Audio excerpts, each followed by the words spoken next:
ब्रह्मचर्यव्रती दंडी सर्ववेदांत पंडिता श्रीमद्विवेकयोगी मां प्रचोदयतु सर्वदा।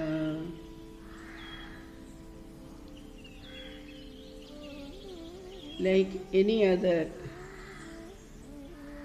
aspect of our Hindu philosophy, when you become totally absorbed by the idea, it transforms you into a greater being. Whether it is Karma Yoga, Raja Yoga, Jnana Yoga or Bhakti Yoga, it's a great transforming power. So Bhakti also has a great transforming power. You start as a very ordinary being.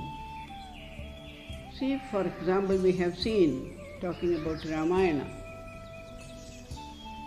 a robber like Ratnakara got transformed into a great sage, Vatmiki. This is not a single example. There are any number of examples. The story of Villamangala, the story of Tulsidas, they all have some background where they were something entirely different before they got enchanted by the God's name or their surrender to the greater power. So the exuberance of the feelings of bhakti and sadhaka's attraction towards the object of bhakti, maybe Ishtadevata, may compel the bhakta to stick to his dualistic instincts in the earlier forms. But to make his ascent complete, we have seen he has to acquire the capacity of concentrating on the one truth only. For this, the sadhaka should be able to scientifically and logically analyze his feelings and refine them properly so that he becomes one with his knowledge and bliss. Without this proper integration, bhakti may remain as any other base emotion and may be easily lost, much to the disappointment of the bhakta. So bhakti has to be integrated with true knowledge. Bhakti to be a living force within us, a dynamic force within us. We have to charge it with the knowledge of that one truth, undoubtedly. Otherwise, it may sink into some fanatic form of love or adoration of one particular devata or something like that. In Shankaracharya's life we find Kabalikas. They were so much addicted to the worship of Kapali. They wanted to even kill Shankaracharya, offer him as a sacrifice. So this sort of a fanatic approach, we know how much it is prevalent in the world today. Why should it happen? Because we get stuck up at our Ishtadevata. We don't want to break the idol and go to the ideal. So let us remember India's contribution to the world of spiritual understanding is something very, very superb and superior, because it has been thoroughly analyzed. And how did they get this knowledge? Not picking up from here or this library of dhyana vastita tadgatena manasa. Through the dhyana, through the contemplation. It's a sort of, they got the direct channel of communication from the highest. So that is how this knowledge has come. So, the transforming power of bhakti. When I started as a worshipper of one particular, but when I end, I must become a very good philosopher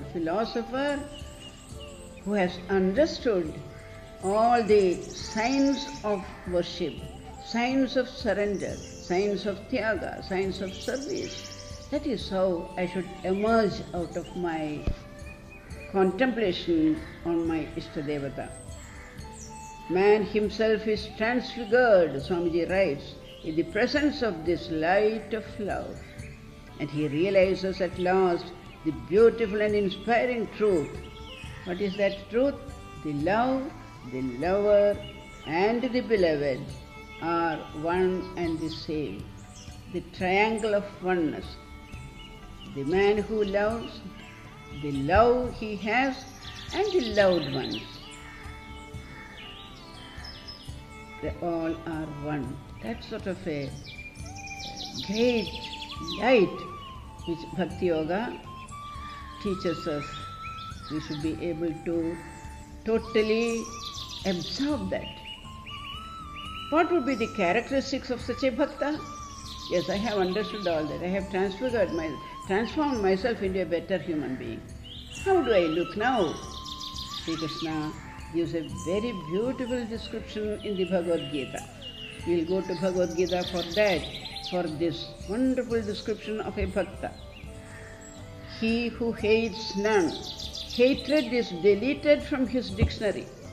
There is no word called hatred in his dictionary anymore. Who is friend of all? The friendship which he was having towards one or two people has expanded to such an extent, he has become the friend of all.